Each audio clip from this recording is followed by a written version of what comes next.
టాలీవుడ్ ఇండస్ట్రీలో నటి పూనమ్ కౌర్ ఈవిడ గురించి చాలా వరకు అందరు తెలిసే ఉంటుంది.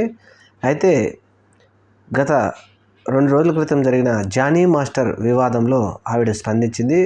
అలాగే ఆయనను మాస్టర్ అని పిలవద్దు అని చెప్తూనే ఆవిడకు జరిగిన అన్యాయం గురించి కూడా చెప్తూ, మా అసోసియేషన్ వారికి త్రివిక్రమ్ శ్రీనివాస్ మీద నేను డైరెక్ట్గా కంప్లైంట్ చేశాను, కానీ వారు మాత్రం కనీసం ఆయనను పిలిచి దాని గురించి అడగడానికి కూడా వాళ్ళు ప్రయత్నం చేయలేదు.